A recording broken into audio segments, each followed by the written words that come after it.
नमस्कारम। क्या हाल है आप सभी के। आज मर्टन की लास्ट क्लास है। एक कॉन्सेप्ट रह जाएगा मर्टन का, जो विचलन होता है वो समतुल्य समरूप कैसे होता है कई सारी चीज़ों के। मतलब हाँ, अगर विचलन है, विचलन हमेशा नेगेटिव ही होता है, लेकिन कई कई रूपों में ना वो कभी कभार हमें पॉजिटिव, हाँ पॉजिटिव भी देखने को मिलता है। ठीक है, जैसे हाँ डरखाइम भी कहते हैं इस बात को। तो ये छोटा सा एक कॉन्सेप्ट है, मैं किसी दिन 5 से 10 मिनट की वीडियो में मैं कंप्लीट कर दूंगा इसको। ओके, तो आज हम पढ़ेंगे रेफरेंस ग्रुप पढ़ेंगे, उसके बाद एंटीसिपेटरी सोशलाइजेशन प्रत्याशित समाजीकरण, देन हम रिलेटिव डेप्रिविएशन सापेक्ष वंचना। ओके, मेंस और प्रीलिम्स के हिसाब से पढ़ेंगे और फिर आपको मैं 3 क्वेश्चन दूंगा करने के लिए। तो हमारे 6 थिंकर्स कंप्लीट हो जाएंगे, बस एक थिंकर्स बचेगा वेस्टर्न जो जीएस मीड है। उसके बाद में हम इंडियन थिंकर्स पे फॉरवर्ड करेंगे 6, उसको इंडियन थिंकर्स को कंप्लीट करके देन हम स्टार्ट करेंगे जो जो कॉन्सेप्ट हैं सोशियोलॉजी के मेंस के और प्रीलिम्स के लिए। ओके, तो जाके प्लेलिस्ट में देख लेना, मैं आज प्लेलिस्ट को अपडेट कर दूंगा। चलो स्टार्ट करते हैं। रेफरेंस ग्रुप ये क्या है और ये कैसे है, कैसे फॉर्म बनता है। ठीक है, तो संदर्भ समूह है क्या रेफरेंस ग्रुप। सबसे पहले इसका वर्ड का यूज किसने किया, हर्बर्ट हाइमन साहब ने किया है। ये आप याद रखिएगा, ऑब्जेक्टिव क्वेश्चन के लिए पूछा जाता है, बहुत इंपॉर्टेंट है। संदर्भ, हाँ जो समूह है रेफरेंस ग्रुप है, वो मर्टन ने अपनी कौन सी बुक में दिया, social theory and social structure में दिया है। ओके, तो मोटा मोटा समझ लेते हैं कि संदर्भ रेफरेंस, अगर मान लो कि मैं मोटे रूप में समझाऊँ आपको। देखो, हम कई सारी चीज़ों को हम रेफरेंस लेते हैं कि यार वो सामने वाला ऐसा कर रहा है, ये सामने वाला ऐसा कर रहा है, उसका सामने वाले की फसल इतनी अच्छी है, उसका सामने वाले का स्टेटस इतना अच्छा है। तो क्या लिया हमने, उसका रेफरेंस ही तो लिया, उसका जस्ट सेकंड। ओके, तो रेफरेंस का मतलब समझ आ गया ना कि हम किसका रेफरेंस लेके कहते हैं कि भाई ये है, ऐसा ऐसा है। ओके, तो संदर्भ समूह बनता क्यों है, एक व्यक्ति रेफरेंस लेता क्यों है, इस बात को देख लेते हैं कि भाई क्यों संदर्भ समूह का निर्माण होता है। तो देखो, हर आदमी के महत्वाकांक्षा होती है, इंस्पिरेशंस होती है भाई उसकी। ठीक है, कि मुझे ये करना है। तो पहला क्या हुआ, महत्वाकांक्षाएं हुई। दूसरा क्या है, उपलब्धि होती है। हर आदमी चाहता है कि मैं, मेरी उपलब्धि ये है। ठीक है, और वो भाई हर आदमी चाहता है कि सामने वाले की उपलब्धि क्या है, पहले वो देखता है, तुलना करके देखता है। वो भी चाहता है कि मैं भी ऐसे ही उपलब्धि हासिल करूं, ऐसे अचीवमेंट्स अचीव करूं। और निर्भर, जो सामने वाला ग्रुप में, सामने वाले की, मान लो आपकी एज ग्रुप में कोई पढ़ने वाला बच्चा है, उसकी परफॉर्मेंस हाई है और वो एग्जाम पे एग्जाम क्लियर करे जा रहा है, हाई परफॉर्मेंस है उसकी, हाई लेवल की। तो फिर जो देख रहा है उसको, वो भी तो चाहेगा ना कि मेरी भी परफॉर्मेंस, मेरी भी जो आउटपुट है वो भी ऐसा ही हो। तो हमेशा 3 चीजें आप याद रखेंगे कि संदर्भ समूह क्यों बनता है। महत्वाकांक्षा होती है, जो आसपास के लोगों की महत्वाकांक्षा है, भाई जो हर आदमी की महत्वाकांक्षा होती है और सामने वाले को देख के वो देखता है। अब वो अलग बात है कि उसको महत्वाकांक्षा कैसी होती है, वो या तो सकारात्मक हो सकती है, नकारात्मक हो सकती है। ठीक है, और उपलब्धि भी देखता है और निर्वहन भी देखता है। उसके बाद अब पॉजिटिव और नेगेटिव कैसे हो सकती है, मर्टन ने 2 प्रकार के संदर्भ समूह बताए हैं, एक तो नेगेटिव रेफरेंस ग्रुप बताया है, एक पॉजिटिव वो बताया है। अरे यार फोन।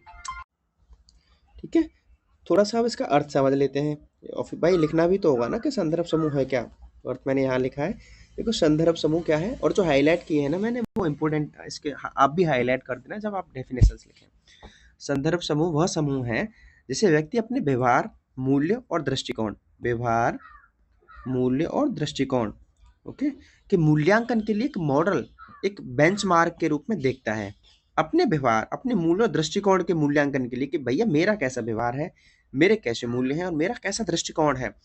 ठीक है, उसको तुलना करने के लिए सामने वाले से एक मॉडल, एक बेंचमार्क के रूप में देखता है। जरूरी नहीं है कि व्यक्ति उस समूह का सदस्य ही हो।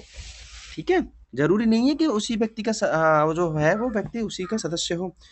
वह उस समूह जैसा बनना चाहता है, उस व्यक्ति जैसा बनना चाहता है, या उसके आधार पर खुद की तुलना करता है। ये क्या है, संदर्भ समूह की परिभाषा है।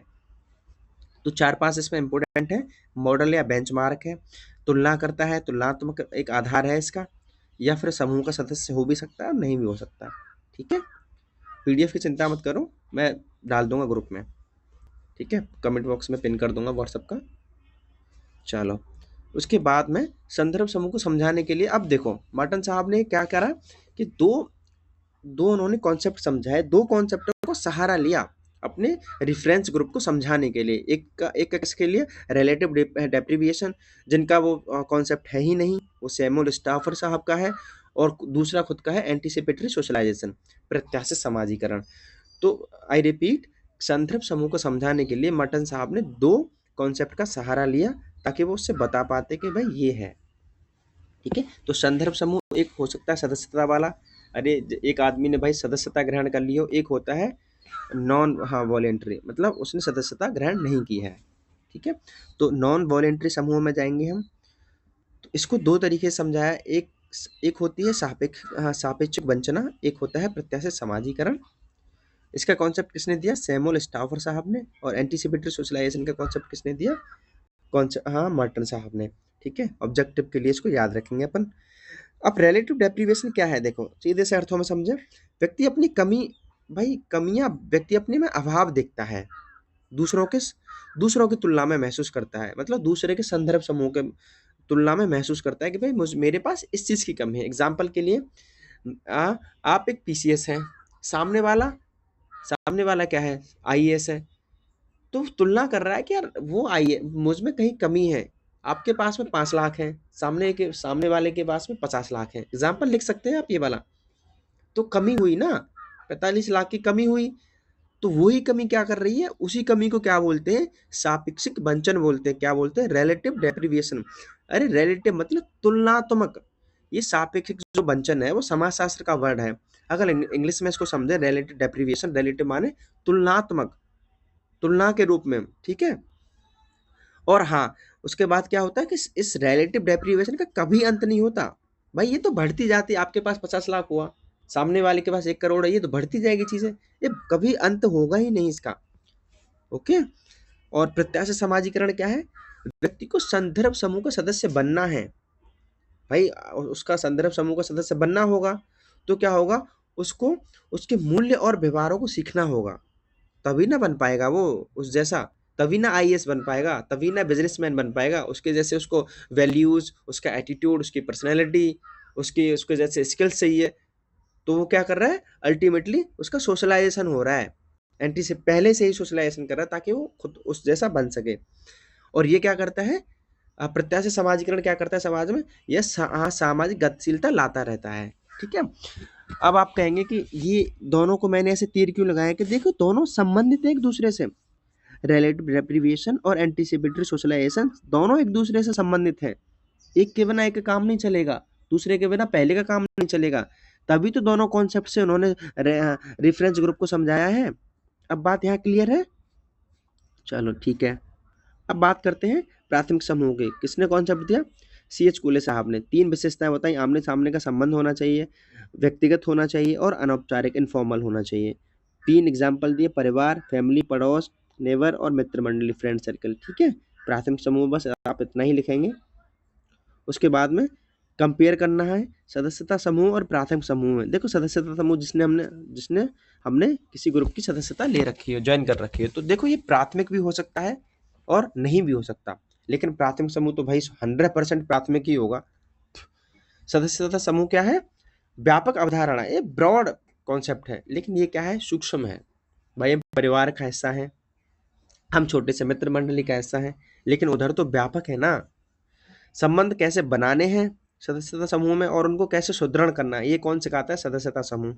प्राथमिक समूह में संबंधों के बारे में बात करता है, वो ये नहीं सिखाता कि संबंध कैसे बनाने हैं, यहाँ तो ऑलरेडी संबंध बने हुए हैं, ये तो संबंधों के बारे में बताता है आपको। सरलताओं के साथ जटिलताओं की ओर बढ़ता है।